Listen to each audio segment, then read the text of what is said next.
Noah se réincarne un jour en noble, mais il y a un énorme problème. Il suffit de jeter un coup d'œil à son écran de statut. Rien que de la pure déception parentale, digne des pires clichés asiatiques. Il est né en tant que 13e prince de la famille impériale, et l'empereur se montre particulièrement intéressé par ce nouveau-né.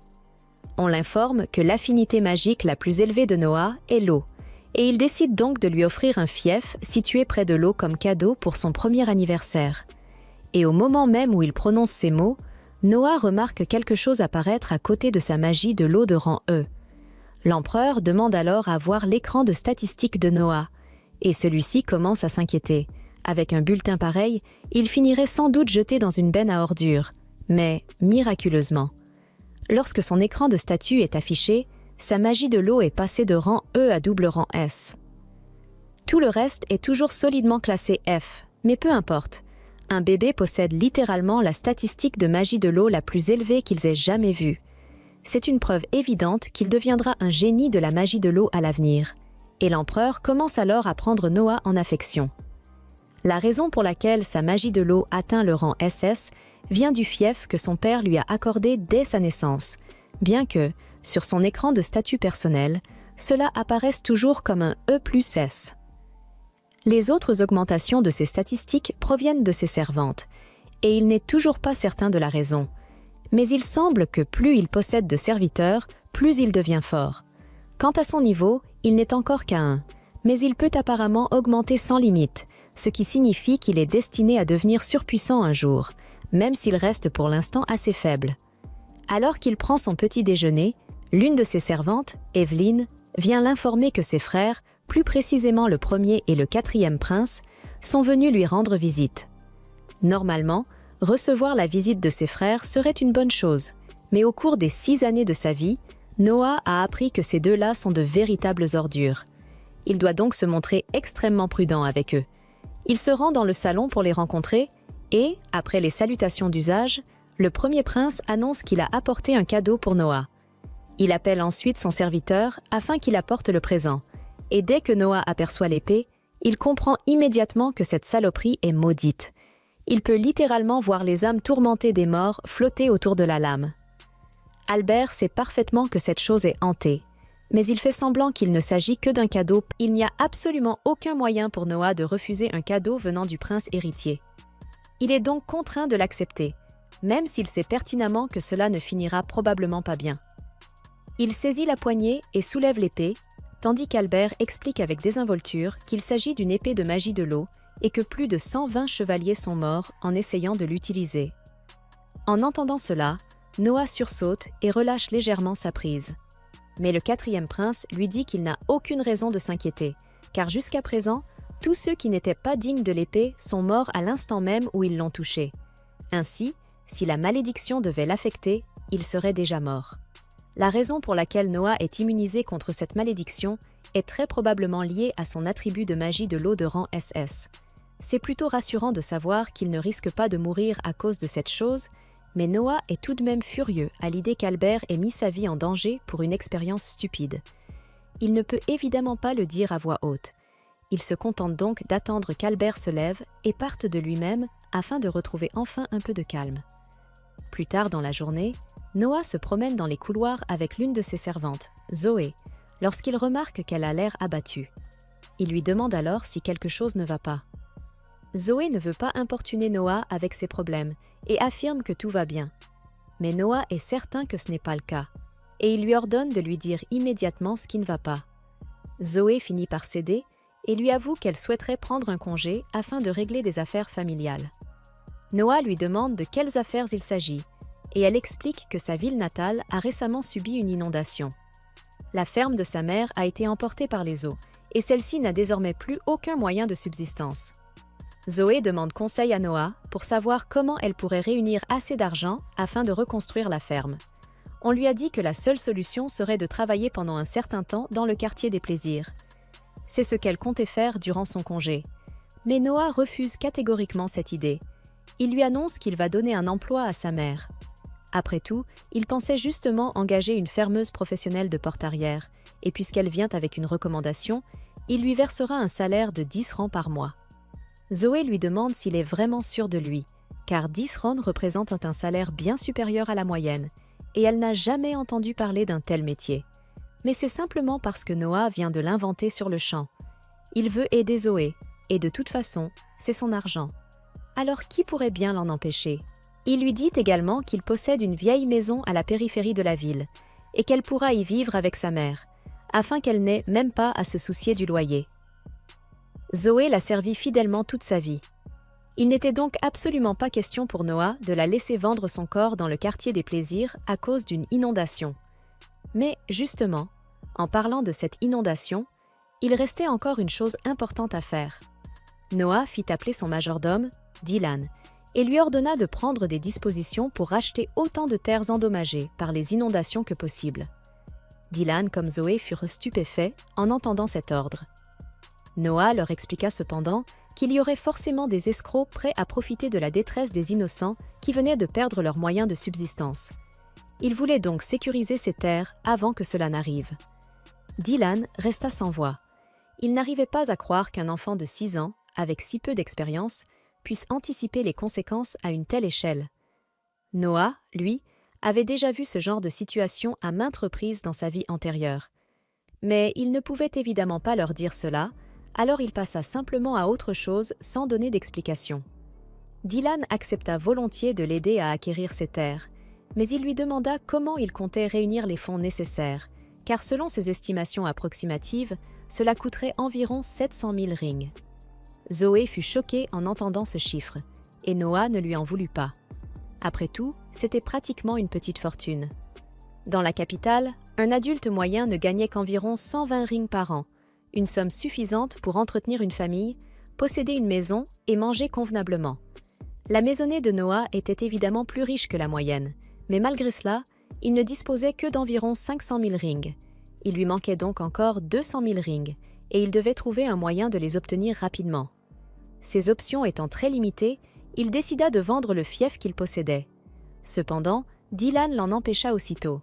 Cette terre lui avait été offerte par l'empereur, et la vendre sans autorisation constituerait un crime contre la famille impériale. Noah en était parfaitement conscient. Mais il déclara qu'il comptait quand même le faire, car il n'avait pas d'autre choix. Il était prêt à accepter n'importe quelle punition que son père déciderait de lui infliger en conséquence. Le lendemain, alors que Noah et ses serviteurs étaient occupés à préparer leur départ vers les terres inondées, il reçut une visite inattendue. Le 4e prince, Henri, se présenta devant lui. Albert était peut-être un véritable imbécile, mais Henri, lui, était plutôt aimable une fois qu'on apprenait à le connaître. Il se souciait sincèrement de Noah, et il était venu l'avertir. Il lui expliqua que l'épée qu'Albert lui avait offerte possédait une volonté propre, et qu'il était prêt à la lui céder comme récompense. Ainsi, même s'il est immunisé contre la malédiction, il devra malgré tout gagner la reconnaissance de l'épée avant de pouvoir l'utiliser en toute sécurité. Noah prit ce conseil très au sérieux, et peu de temps après, il partit pour le village de Dassos. À son arrivée, il comprit immédiatement que parler de « dégâts causés par une inondation » était un euphémisme. On aurait dit que Kratos et Poséidon s'étaient battus ici à coups de poing. À en juger par l'état des lieux, Noah devina que la majorité des habitants avaient dû perdre leurs documents officiels dans la catastrophe. Il ordonna donc à Dylan de se rendre au bureau administratif afin de récupérer toutes les copies possibles, pour faciliter les futurs achats de terrain. Pendant ce temps, Noah décida de se rendre lui-même sur place afin de voir comment les habitants tenaient le coup après l'inondation. Zoé tenta de l'en dissuader, affirmant que la reconnaissance du terrain n'était pas un travail pour un prince. Mais Noah lui répondit qu'il irait quoi qu'il arrive, qu'elle le veuille ou non. Elle pouvait soit l'accompagner, soit l'attendre dans la voiture jusqu'à son retour. À contre-cœur, Zoé accepta de l'accompagner, et la réalité se révéla aussi terrible qu'elle en avait l'air. Toutes les cultures avaient été totalement détruites. Il n'y aurait aucune récolte cette année, et sans récolte, les villageois ne pourraient tout simplement pas survivre. À ce moment-là, Noah entendit le son d'une cloche. Il remarqua que tous les habitants commençaient à se rassembler sur ce qui avait autrefois été la place du village. Zoé supposa qu'il devait s'agir d'une distribution de nourriture, puisque l'Empire accordait des aides d'urgence aux régions touchées par des catastrophes naturelles. Noah se dit que c'était rassurant de voir que le système d'aide fonctionnait correctement dans cette région. Il se joignit donc aux villageois pour le repas. Mais dès la première bouchée, il retira immédiatement tout ce qu'il avait pensé de positif. Il avait mangé de la cuisine britannique bien moins déprimante que cette pitoyable excuse de soupe, et il était presque certain que les légumes utilisés étaient pourris. Un des villageois l'entendit se plaindre de la nourriture. Ne sachant pas qu'il avait affaire à un prince, il pensa simplement que Noah était un autre malheureux sinistré. Il lui expliqua que la nourriture était toujours comme ça, et que même lorsqu'il se plaignait, rien ne changeait, car ceux qui la préparaient se fichaient complètement de choses aussi insignifiantes que la... À ce moment-là, Noah entend une annonce sonore parlant d'une inspection. Il demande à Zoé de quoi il s'agit, et elle lui explique que le responsable local, le seigneur Garel, est venu inspecter la qualité de la nourriture. Garel s'approche de l'énorme marmite contenant cette étrange soupe. Il trouve qu'elle a l'air absolument immonde, mais comme ce n'est pas lui qui doit la manger, il s'en moque totalement. Il ordonne alors au cuisinier de lui préparer un vrai repas dans son manoir, et celui-ci accepte avec enthousiasme, puisque les deux ont manifestement un accord entre eux. Cependant, Noah refuse de laisser un tel comportement passer impuni. Il confronte Garel et lui demande s'il autorise volontairement la distribution d'une nourriture aussi médiocre parce qu'il détourne le reste du budget alimentaire à son profit. Garel, persuadé que Noah n'est qu'un paysan sans pouvoir, admet ouvertement qu'il siphonne les fonds, convaincu qu'il n'y a absolument rien que ce gamin puisse faire contre lui. Entendre Garel se vanter de voler des survivants affamés d'une inondation fait bouillir le sang de Noah, à tel point que l'épée maudite commence à réagir. Agacé par l'insolence de ce garçon inconnu, Garel dégaine son épée et s'apprête à le tuer. Mais avant même qu'il puisse agir, l'épée du Léviathan jaillit de son fourreau et vient se placer aux côtés de Noah. La force de volonté de Noah et son sens aigu de la justice suffisent à convaincre l'arme de le reconnaître comme un porteur digne. Désormais capable d'en utiliser le pouvoir, Noah tranche la tête de Garel sans effort, le punissant pour détournement de fonds et pour avoir menacé un prince impérial. Peu après, le seigneur Rowan, supérieur hiérarchique de Garel, arrive sur les lieux. Les gardes tentent de le convaincre de faire arrêter Noah pour avoir tué Garel. Mais dès que Rowan aperçoit Noah, il le reconnaît immédiatement comme le 13e prince et s'agenouille aussitôt pour lui rendre hommage. Noah lui dit alors qu'ils devront avoir une longue discussion au sujet de la situation dans cette région, une manière polie de dire que Rowan est dans de très graves ennuis pour avoir laissé Garel agir ainsi pendant si longtemps. Il précise qu'il a déjà puni Garel, mais que les complices qui l'ont aidé à détourner ses fonds sont toujours présents. Il attend donc que Rowan s'en occupe comme il se doit. En attendant, Noah lui ordonne de faire préparer immédiatement un repas décent pour les habitants. Plus tard, après que Noah a finalisé l'achat du village, Albert reçoit un rapport détaillant ce qu'a accompli son frère. Il est surpris de constater que Noah a pu manier l'épée sans en subir les effets secondaires, mais il nourrit encore bien d'autres projets à son égard. Pendant ce temps, Noah est convoqué par son père afin de s'expliquer. Il s'attendait pleinement à être réprimandé pour avoir vendu ses terres afin d'acheter un village ravagé par une inondation. Mais contre toute attente, l'empereur le remercie. Sans l'intervention de Noah, les pertes subies par ses habitants auraient été bien plus lourdes. Voyant clairement que Noah est un jeune homme compétent, l'empereur lui demande de continuer à servir l'Empire de toutes ses forces. Et Noah accepte avec le sourire. Cependant, à sa grande surprise, Sa Majesté remercie son fils d'avoir empêché le succès de ceux qui avaient tenté de profiter de la tragédie à Dasso.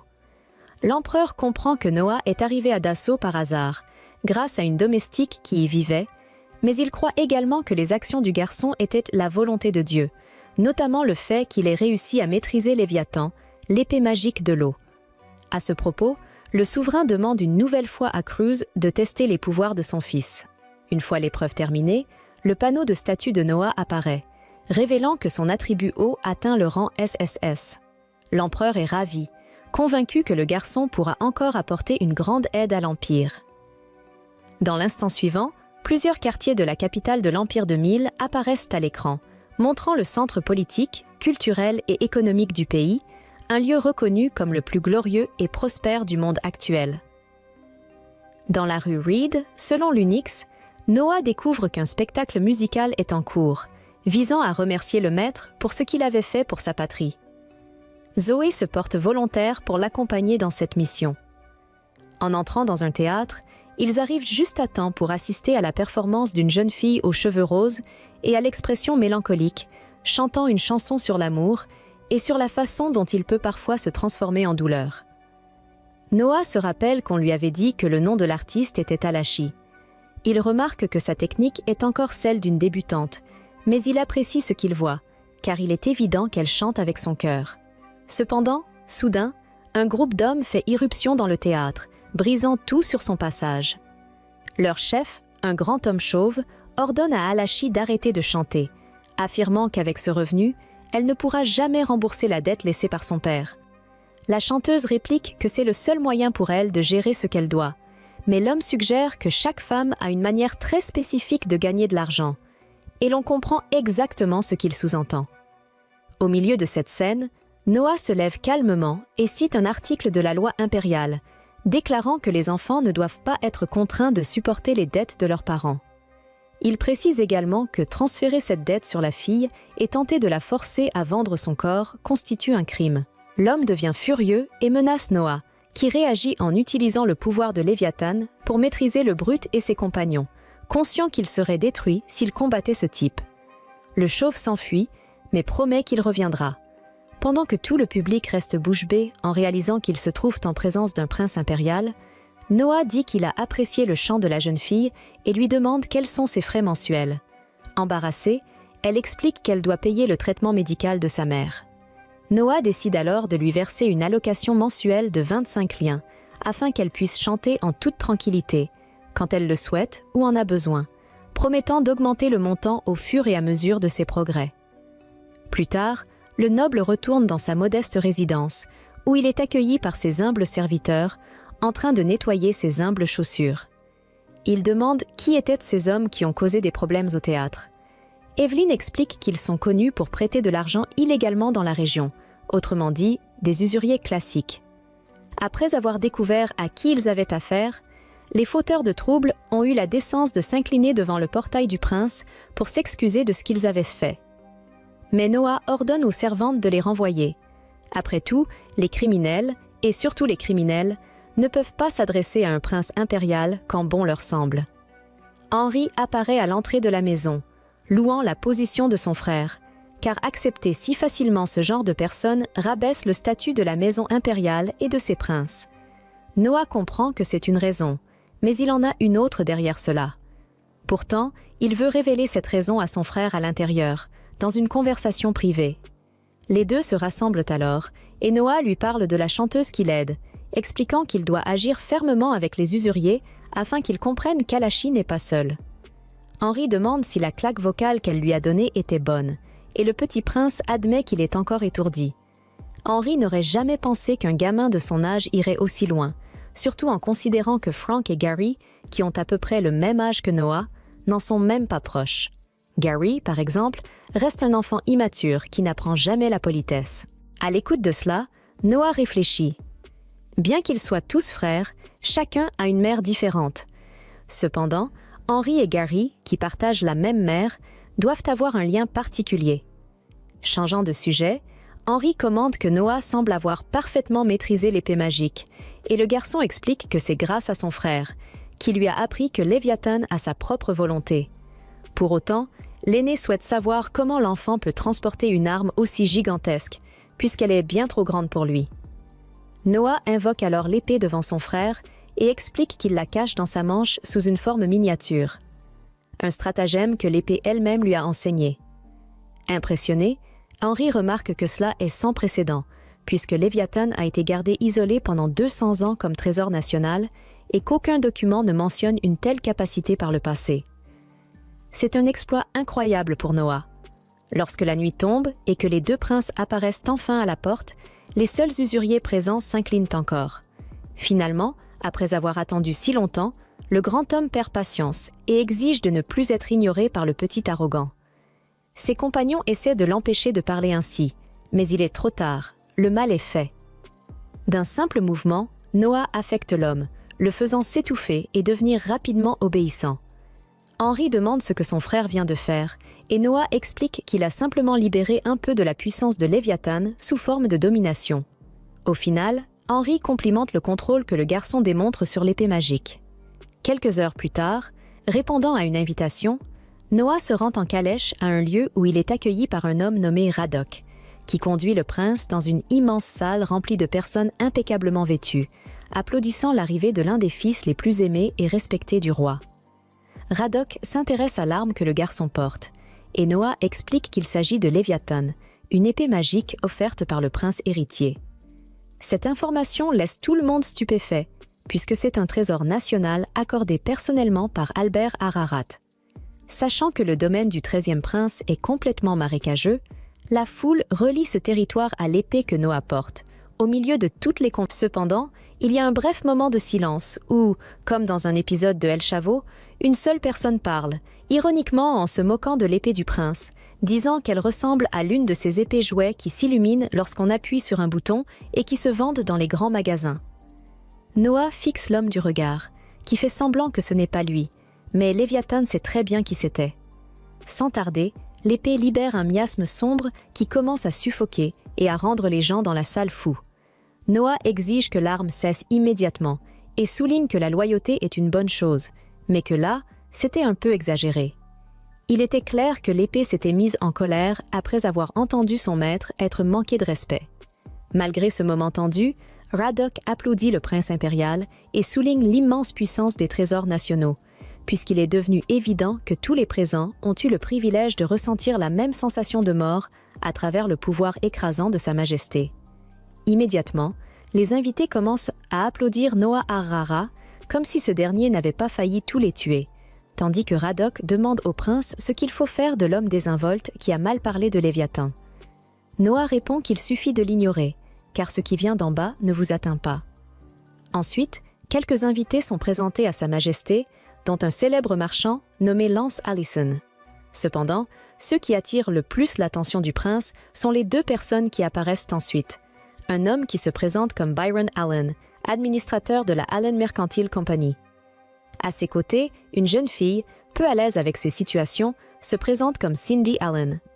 Tout de suite, Noah demande si elle est adoptée, car Byron semble être de la 2e ou 3e génération et porte les manières de la haute société, contrairement à la jeune fille. De plus, il a remarqué que Cindy avait été esclave par le passé. Depuis le moment où elle est arrivée, son regard trahit une observation intense, celui de quelqu'un qui avait autrefois été enchaîné. Impressionné, Allen confirme les soupçons du prince et admet qu'il a acheté Cindy, mais qu'elle est intelligente. Cependant, contrairement à ce que le marchand attendait, le prince admire et encourage ce genre de choses, allant même jusqu'à inviter l'homme à visiter son manoir un jour pour parler davantage de l'enfant. À l'annonce de cela, les personnes autour réagissent comme si Byron venait de gagner à la loterie, et toute l'attention et l'envie dans la salle se déplacent vers le marchand et sa fille, tandis qu'ils s'éloignent de la présence de Sa Majesté. Lorsqu'ils s'éloignent, Noah commente à Radok qu'il y a une autre raison pour laquelle il savait que ce n'était pas sa véritable fille. Chaque fois que le prince tend la main vers son épée, la jeune fille se tourne immédiatement vers elle avec une concentration totale, ce qui prouve que Cindy protégeait Alan dès la première menace. Plus tard, après l'événement, Noah Ararat se rend au marché et tombe par hasard sur l'un de ses frères, Oscar. Voyant que Noah est libre, Oscar l'invite à chercher quelques trésors, puisqu'il se trouve dans la rue Cobalt, un lieu où se rassemblent diverses antiquités venues de tout l'Empire, dont certaines peuvent avoir une grande valeur. Bien sûr, de nombreuses contrefaçons sont placées parmi les pièces originales, donc il faut faire attention pour mener une véritable chasse au trésor sans repartir avec une simple copie bon marché. Un peu plus tard, après une longue recherche, Oscar finit par abandonner l'idée de trouver quelque chose de valable. Noah, en revanche, trouve un livre qui l'intrigue et, pour le prix symbolique de 3 liens, parvient à s'en emparer. Oscar demande si c'était là le trésor qu'il cherchait, mais Noah avoue qu'il était simplement curieux. À ce moment-là, son frère examine le livre plus sérieusement et réalise qu'il s'agit sans aucun doute d'un grimoire de sorts du mage légendaire Andrea, probablement évalué à environ 1000 liens. Oscar demande comment Noah le savait, mais en réalité, il n'en avait aucune idée. Il savait seulement que sa magie du vent augmentait lorsqu'il touchait l'objet. À ce moment, remarquant que son épée tremble dans le fourreau, Noah dégaine Léviathan et pointe la lame vers le grimoire. Puisque les seuls capables d'augmenter ses capacités sont ceux qui possèdent une volonté propre, ce qui semble être le cas de ce livre, il s'ouvre comme prévu et libère ce qu'Oscar croit être l'esprit vengeur du mage qui maîtrisait la magie du vent. Comme s'il s'agissait d'une entité ombrageuse, cette manifestation fantomatique semble suffisamment dangereuse pour faire fuir quiconque de peur, sauf Noah Ararat, qui, brandissant son épée magique, utilise sa puissance aquatique pour expulser l'esprit avec une facilité relative. Inquiet et encore incapable de croire pleinement ce qu'il venait de voir, Oscar s'interroge sur les dommages potentiels que la magie de son frère aurait pu causer à la ville. Noah lui explique cependant qu'il avait dirigé son tir vers le haut, évitant tout problème, ce qui impressionne encore plus Oscar, tant la décision fut rapide et correcte. Au milieu de tout cela, le propriétaire d'une boutique d'antiquités nommé Alan Bardsley s'incline devant les princes et, après avoir vu de quoi Noah est capable avec des objets magiques, lui révèle qu'il possède un trésor spécial qu'il souhaite montrer au jeune noble. Ainsi, Noah et Oscar se rendent dans la boutique du marchand, où celui-ci expose une bague qui, selon lui, ne révélera son véritable pouvoir que lorsque son propriétaire légitime se présentera. Il avait déjà montré cette relique à de nombreuses personnes, mais rien de spécial ne s'était jamais produit. Face à cela, Noah se demande si l'objet pourrait être une contrefaçon ou simplement inutile.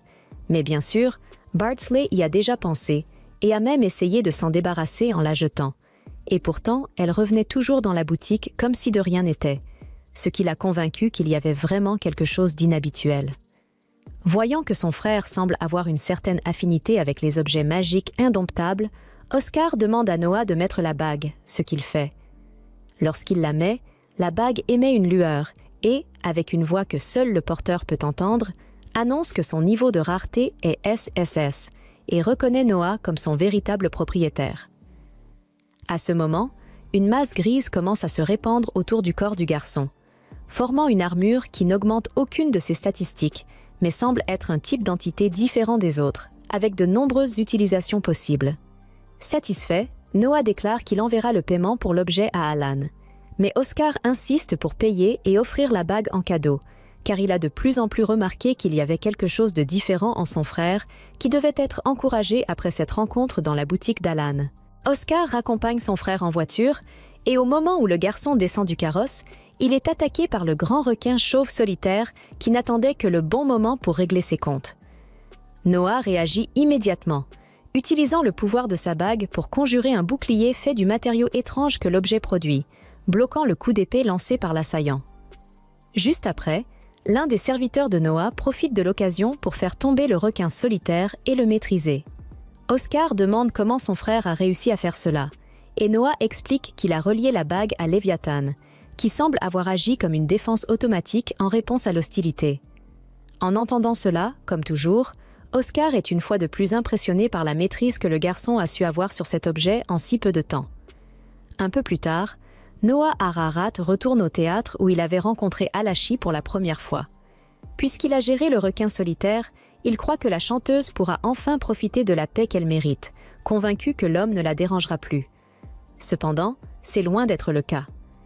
Deux ivrognes, complètement saouls, avaient eu l'audace de monter sur scène et de commencer à se battre pour la jeune fille, agissant comme si elle était une serveuse obligée de leur servir encore plus de boissons, alors qu'il était clair qu'ils convoitaient autre chose. Au moment où les deux s'apprêtent à porter un coup, Noah place son bouclier magique entre eux et finit par leur casser au moins un os dans chaque main lorsqu'il frappe la barrière. Puis, avec son épée, il tranche leurs vêtements et les force à fuir le théâtre en sous-vêtements. Constatant que la clientèle de cet établissement n'est pas exactement bien élevée, Noah exige que le propriétaire empêche l'entrée de tels ivrognes insupportables, mais l'homme se lamente. Malheureusement, ce genre d'ivrogne constitue littéralement tout le public qui fait vivre l'endroit. Puisque c'est le cas, le prince décide d'acheter tout le boui-boui pour 1000 liens, un montant si élevé que l'homme en est ému. Alashi, de son côté, le remercie pour tout ce que le noble a fait pour elle et demande si elle peut d'une manière ou d'une autre lui rendre toute cette gentillesse. Noah lui rappelle alors que la seule chose qu'il attend d'elle est de chanter en travaillant dur, pour qu'un jour même, l'empereur lui-même puisse vouloir entendre sa voix. Et ainsi, la jeune fille prometteuse entame une chanson qui touche profondément.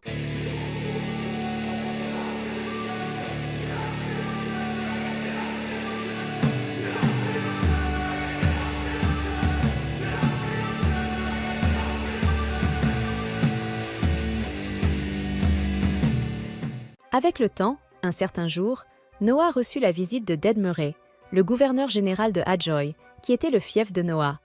La famille impériale avait pour tradition de confier des fiefs aux princes afin qu'ils apprennent à les administrer, et le titre de seigneur poussait les habitants à considérer ces aristocrates comme leurs véritables maîtres. Il n'en allait pas autrement pour Dedmerê, originaire d'Almeria, mais désormais en poste à Hadjoy. Par ordre impérial, il avait été chargé de contrôler les inondations dans cette région. Malheureusement, la mission ne se déroulait pas bien. Hadjoy était une zone fertile, produisant de grandes quantités de céréales grâce à la courbe d'un immense fleuve. Si cela offrait la perspective de récoltes abondantes, cela impliquait également un inconvénient évident. Le fleuve pouvait déborder et inonder toute la région. Selon le gouverneur, la difficulté à résoudre le problème venait du fait que Hadjoy n'avait pas encore reçu les fonds nécessaires au projet. Bien que l'ordre vienne directement de l'Empire, le ministère des Finances ne cessait de fournir des excuses au lieu de transférer l'argent qui permettrait de résoudre la crise. Comprenant immédiatement de quoi il retournait, le jeune noble talentueux ne perdit pas de temps et se rendit directement au manoir du commissaire aux finances, Maybrick, qui dégustait tranquillement son steak tout en recevant l'un des fils de l'empereur. Avant même qu'il ne puisse dire quoi que ce soit, Noah ordonna au commissaire de se taire s'il comptait prétendre qu'il s'agissait d'un sujet trop complexe pour un enfant. Cette réplique fit aussitôt comprendre à l'homme qu'il avait peut-être sous-estimé quelqu'un, malgré son jeune âge.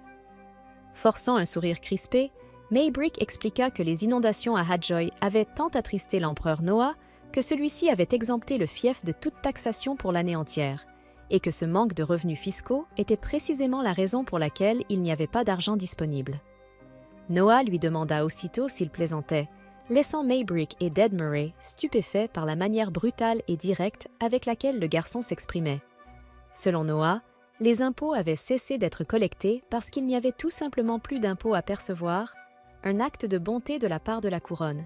Et pourtant, le commissaire se comportait comme si cela constituait une excuse valable pour refuser des fonds à un fief en détresse. Sous la pression, Maybrick changea alors d'argument et affirma que le Trésor national ne disposait d'aucun fonds disponible, car il était entièrement mobilisé pour la construction d'une nouvelle résidence d'été destinée à l'empereur Noah, afin qu'il puisse passer ses vacances dans un endroit plus frais que la capitale. En entendant cela, Noah perdit patience et dénonça le manque de respect du commissaire envers Hadjoy, soulignant qu'il faisait passer la construction d'une résidence de vacances avant l'aide à un fief ravagé par les inondations. Il alla même jusqu'à menacer d'impliquer directement l'empereur, afin que l'affaire soit réglée correctement. À ces mots, Maybrick paniqua, tomba à genoux devant le prince et implora sa clémence. Noah accepta de passer l'éponge à une seule condition, que le commissaire fasse parvenir immédiatement le budget à Hadjoy. Aussitôt, Maybrick se précipita pour exécuter l'ordre, laissant Dedmerê profondément impressionné par le fait qu'un enfant ait forcé un membre aussi influent de la couronne à s'agenouiller, sans céder le moindre pouce. Le gouverneur s'excusa alors d'avoir impliqué le prince dans cette affaire et repartit s'occuper des inondations à l'aide des fonds désormais envoyés.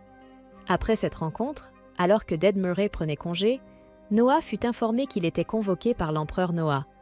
Il répondit à l'appel et, en retrouvant son père, reçut ses éloges pour avoir résolu le problème de Hadjoy. Noah fut surpris que l'empereur soit déjà au courant de ce qui s'était passé, étant donné que l'événement venait à peine de se produire. L'empereur lui expliqua alors que l'information est une arme et que son fils devait sans cesse chercher à l'affiner. Noah répondit qu'il n'avait fait que ce qui lui semblait naturel dans une telle situation. Mais l'empereur répliqua que faire ce qui est naturel est en réalité difficile, car beaucoup de gens excellent dans les belles paroles et la flatterie, tandis que peu sont capables de rendre les choses simples réellement simples. Quoi qu'il en soit, posant une main sur la tête de son fils, il exprima combien il était impressionné par ce garçon qui n'avait que 6 ans. Lorsque le souverain lui demanda de se lever, il remarqua que l'épée Léviathan avait rétréci pour s'adapter à la taille de son maître. Noah en conclut que son propre manoir faisait, lui aussi, partie du réseau d'information de l'empereur. Son père admira alors la maîtrise qu'avait le garçon d'une épée magique au passé aussi terrifiant. Ces paroles rappelèrent à Noah le gala durant lequel Léviathan avait été provoqué par cet homme, libérant un miasme macabre qui avait failli étouffer tout le monde. Malgré tout, l'empereur jugea préférable d'assigner au prince un instructeur approprié afin qu'il puisse manier cette épée magique avec le plus de sécurité possible. Ainsi, il convoqua Damian Noble, le plus grand épéiste de l'Empire, chargé d'enseigner aux jeunes nobles l'art de l'escrime. À la grande surprise de Noah, Damian Noble demanda à tester le garçon lors d'un duel.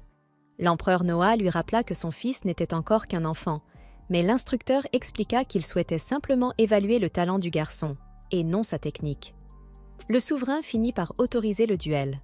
Noah fut encore plus impressionné par la manière dont Damien avait su convaincre l'empereur avec une telle assurance et en si peu de temps. Damian Noble dit alors à Noah d'attaquer comme il le voulait, et le garçon se précipita droit sur lui. À cet instant, il sentit les souvenirs de Léviathan, liés à ses anciens maîtres, remonter en lui. Un affrontement éclata entre les deux épéistes et, après quelques échanges, Noah stupéfia tout le monde en désarmant son adversaire. Pour le garçon, c'était le résultat naturel d'une épée magique qu'il avait acceptée comme maître. De toute évidence, les anciens propriétaires de Léviathan avaient été des combattants d'un niveau exceptionnel. Plus étonnant encore, Damian Noble s'agenouilla devant sa majesté impériale et déclara qu'il n'avait rien à enseigner à cet enfant. Bien que Noah n'eût encore que la force physique d'un jeune garçon, il avait utilisé la technique pour désarmer le plus grand épéiste de l'Empire. Cela signifiait que le prince possédait déjà les capacités d'un maître, et Damien jugeait présomptueux de penser qu'il pouvait apprendre quoi que ce soit à un tel enfant. En entendant cela, l'empereur éclata de rire et nomma son fils examinateur en chef de la sélection des chevaliers de cette année. Incapable de croire ce qu'il venait d'entendre, Noah s'inclina devant le dirigeant de l'Empire et promit de faire de son mieux pour remplir cette nouvelle fonction. La sélection des chevaliers à laquelle le garçon était désormais associé est un événement annuel majeur qui concerne l'ensemble de l'Empire. Après tout, il s'agit d'une nation de guerriers qui valorise sa propre caste, où la voie martiale est considérée comme le seul moyen d'accéder au succès par le mérite.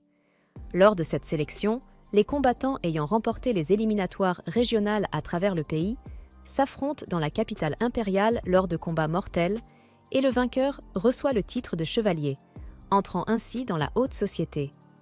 La première mission d'un chevalier est de devenir le subordonné de l'officier chargé de la sélection, qui, cette année-là, sera Noah.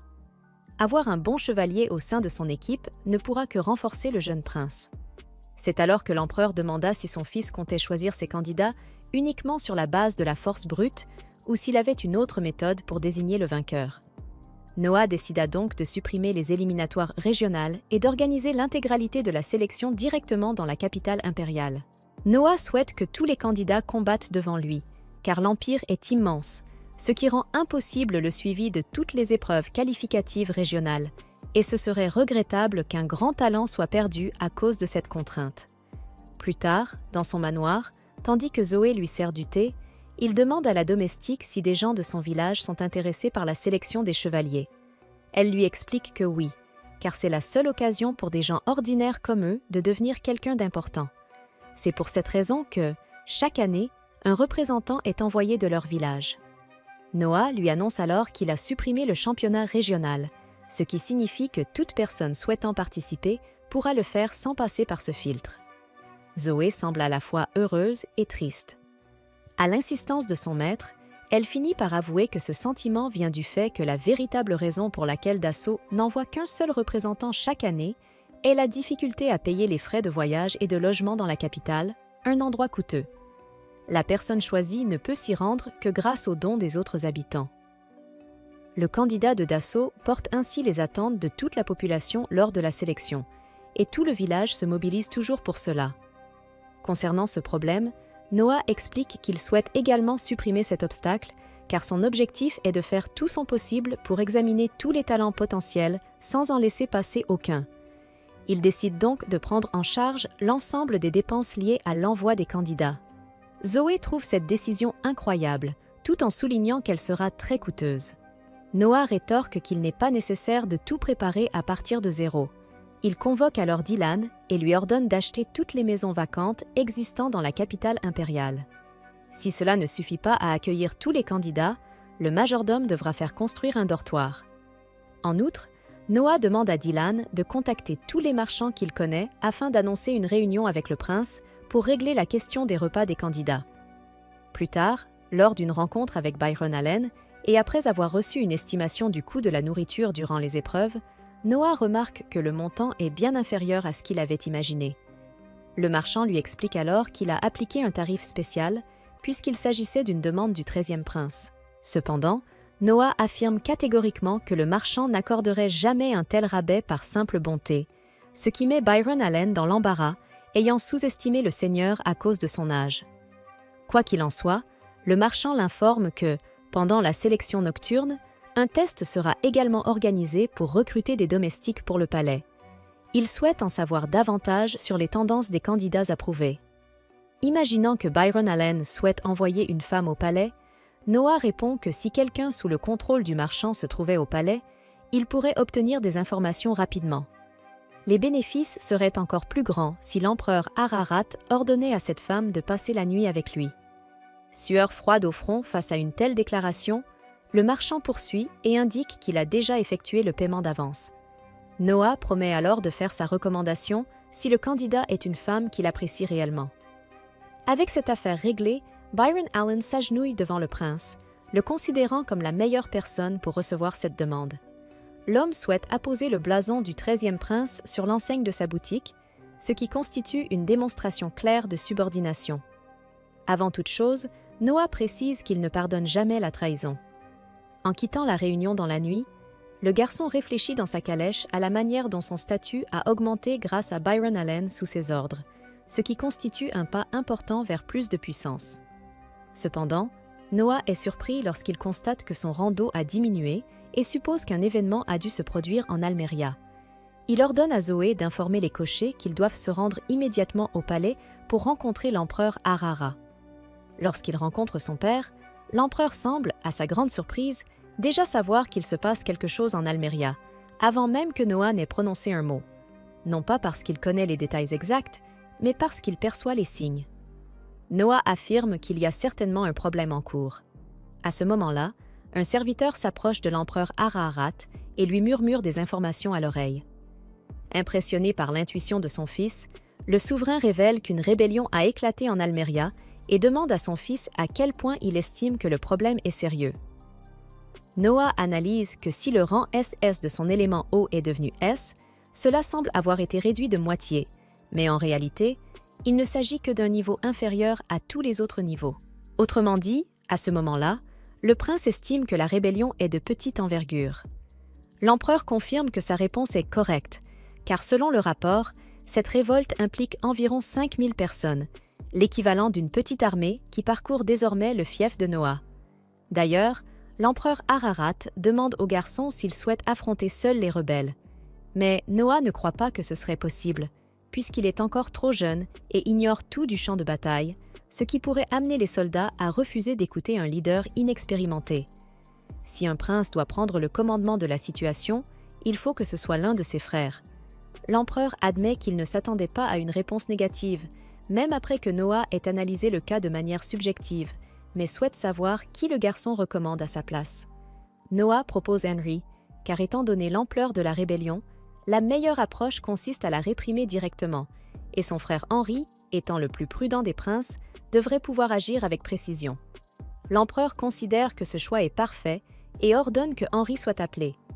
Peu de temps après, lorsque le 4e prince, âgé de 21 ans, est convoqué pour la mission, il voyage en calèche aux côtés de Noah et lui demande pourquoi il n'a pas saisi cette opportunité. Puisque c'est une nation de guerriers qui valorise énormément ce genre de situation, Noah répond qu'il s'agit d'un événement très soudain sur lequel il sait très peu de choses et que même s'il ne meurt pas personnellement, ses soldats mourraient certainement en grand nombre. Cela dit, Noah perçoit une présence grâce au pouvoir de Léviathan et ordonne à la calèche de s'arrêter. Car maintenant qu'il se voit comme la cible de ce problème, il ne veut pas impliquer son frère. Sans perdre de temps, lorsqu'un groupe d'hommes encapuchonnés et armés entoure le prince et tente de le piéger avec des filets d'eau, Noah réalise qu'il s'agit de rebelles almériens. L'un des rebelles attaque Noah physiquement, mais en retour, il reçoit un coup d'épée qui le met hors de combat. Même ainsi, les autres ennemis chargent contre le 13e prince, donnant lieu à une bataille générale que le jeune Ararat maîtrise avec aisance, maîtrisant chaque adversaire grâce au pouvoir de Léviathan jusqu'au tout dernier. Après avoir remporté le combat, Noah reçoit les louanges de son frère pour ses progrès accomplis en si peu de temps. Selon Henry, l'armée rebelle est composée principalement de cavaliers, et il ne s'attendait pas à rencontrer d'autres types de combattants comme ceux-ci. D'ailleurs, le quatrième prince se demande s'il n'aurait pas été préférable d'obtenir des informations auprès des assaillants. Mais Noah explique qu'il n'a tué aucun d'entre eux. Il les a seulement laissés inconscients grâce à l'intimidation de Léviathan, après les avoir terrassés d'un seul coup, car les rebelles auraient peut-être préféré se donner la mort avant d'être interrogés. Se souvenant de ce que son frère a dit sur le fait que les rebelles étaient surtout des cavaliers, Noah note qu'Almeria est faible dans la production de chevaux de guerre. Le lendemain, il convoque Byron Allen à cause de ses affaires commerciales près d'Almeria. Tout d'abord, le prince précise que le commerçant serait un homme mort si cette conversation fuitait, puis il lui explique la rébellion et la possibilité que l'armée ennemie soit principalement composée de cavaliers. Après avoir donné 10 000 lianes aux marchands, Noah lui ordonne d'acheter tout le fourrage disponible pour les chevaux. Byron Allen demande s'il doit ignorer les rations humaines, et le prince répond qu'elles ne seront pas nécessaires. Selon le jeune prince, Almeria ne possède pas d'industrie de guerre, et, d'après son frère Henry, il semble que les chevaux utilisés pour l'armée aient été achetés de l'extérieur, et dans ce cas, il y a une limite à la quantité de fourrage que la population peut fournir. Byron Allen objecte que si c'était la nourriture des soldats, cela provoquerait des pillages, mais c'est exactement ce que Noah veut. Impressionné par l'intelligence de son maître, Byron Allen promet de mettre la stratégie en œuvre immédiatement.